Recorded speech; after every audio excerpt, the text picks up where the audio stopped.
એ રીતે આ વીજ કંપની ગ્રીડ પાવર ગ્રીડ જે રીતે પાઇપલાઇન આ જે થાંભલા ઊભા કરી રહ્યા છે એ સરકારશ્રીની એવું કહે છે પોલીસવાળાને કે અમારી પાસે સરકારશ્રીની મંજૂરી છે અને પોલીસ એમ કહે છે કે અમને એસપી સાહેબની સૂચના છે કે એને રક્ષણ આપવું.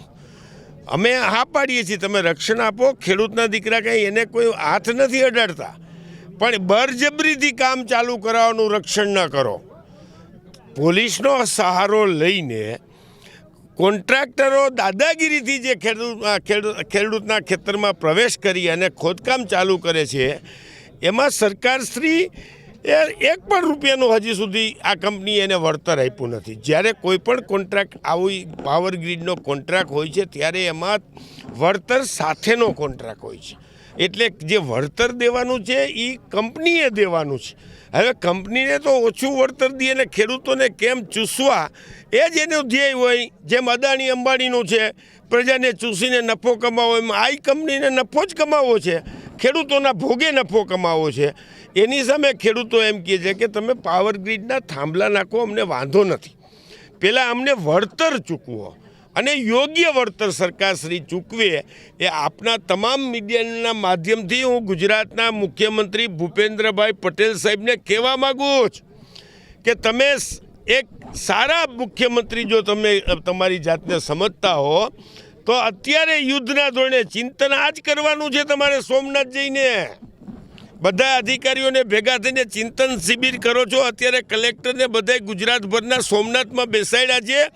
સોમનાથ દાદાની સામે આ ચિંતન કરો કે મારા રાજ્યનો ખેડૂત જગતનો તાત સુકા માતેડી બારે. એ તો તમે વિચાર કરો કે એના ખેતરમાં એની જેમ હમણાં એક બેને કીધું એમ અમારા કલેજા ઉપર ખાડા કરે. આનો જવાબ મુખ્યમંત્રી તાત્કાલિક આપે એવી આપના માધ્યમથી મુખ્યમંત્રીને પણ વિનંતી કરું છું. અને ખેડૂતનો જો પછી એની મર્યાદાથી ઉલ્લંઘન કરીને દાદાગીરી કરવાના હશે તો પછી લો અને ઓર્ડરની જે સિચ્યુએશન ઊભી થશે એના જવાબદાર મોરબીના કલેક્ટર હશે, એના જવાબદાર મોરબીના એસપી હશે. જો આમાં કાંઈ પણ લો અને ઓર્ડરની વ્યવસ્થા ઊભી થાય તો એ પછી ખેડૂતોના બાને ન ચડતા તમે દાદાગીરીની હદ વટાવીને દાદાગીરી કરો છો, એની સામે આ આક્રોશ છે.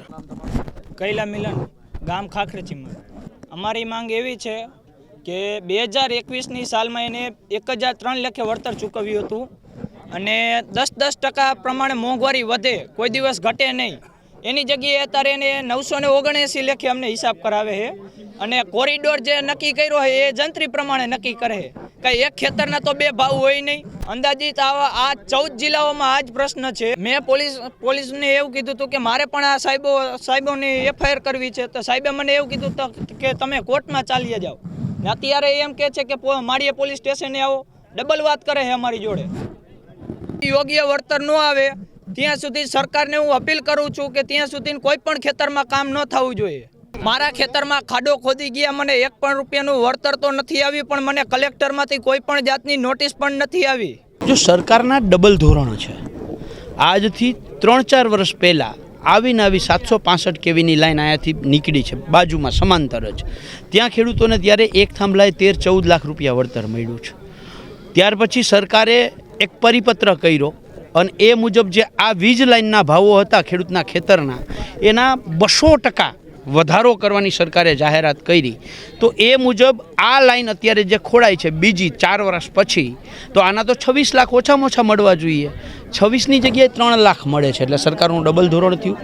બીજું, જે આ લાઈનનો વિરોધ કરવા માટે આજથી 3 મહિના પહેલાં મોરબી કલેક્ટરને, આપ સૌ સાક્ષી છો મીડિયાના મિત્રો, મોરબી કલેક્ટરને અમે રજૂઆત કરવા ગયા હતા અને ત્યારે પણ અમે કહ્યું હતું કે સાહેબ તમે જે હુકમ કરશો એ અમે માથા ઉપર ચડાવશું. તમે એમ કહેશો મફત જમીન આપો, માથા ઉપર ચડાવશું.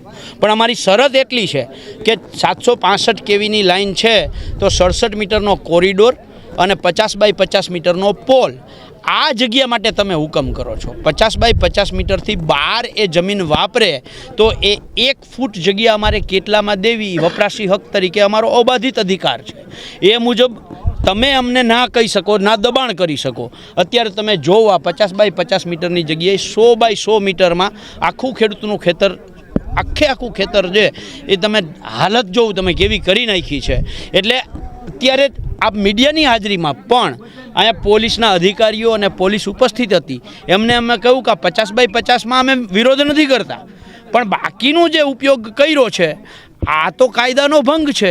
કંપની અમારા ખેતરમાં અનધિકૃત પ્રવેશ કર્યો છે, તો અનધિકૃત પ્રવેશ સામે પોલીસ ફરિયાદ ગુનો દાખલ થવો જોઈએ. આ ખેતરનો માલિક જે મિલન છે એણે કહ્યું કે હું તો સાહેબ અરજી કરવા ગયો હતો, તો પોલીસે એવું કહ્યું કે અરજી બરજી કંઈ નહીં.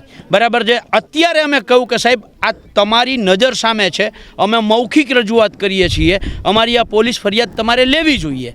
તો એણે એવું કહ્યું કે પોલીસ સ્ટેશને અરજી દઈ આવજો. અમે પોલીસ સ્ટેશને અરજી દઈ આવશું, પણ અમને ખબર છે કે કંપની માટે કાયદો અલગ છે, ખેડૂતો માટે કાયદો અલગ છે. એટલા માટે આ અલગ છે કારણ કે આ દેશના વિકાસના નામે નરેન્દ્રભાઈ મોદીના દોસ્તનો વિકાસ કરવાની વાત છે. જે અહીંયા લોકો વાતો કરે છે એ મુજબ અદાણીએ જે કચ્છની અંદર પાવર પ્રોજેક્ટ ઊભો કર્યો છે, એ પાવર પ્રોજેક્ટને આમ એની જે વીજળી ઉત્પન્ન થશે એ લઈ જવાની છે. એટલે નરેન્દ્રભાઈ મોદી દેશના નામે, દેશના વિકાસના નામે એમના દોસ્ત અદાણીજીનો વિકાસ કરવા માગે છે. એટલે અમારી ખેડૂતોની છાતી સમાન જમીન ઉપર જો હુકમીથી જેસીબી ચલાવવામાં આવે છે. એટલે કંપની માટે કાયદો અલગ છે, અમારા માટે કાયદો અલગ છે.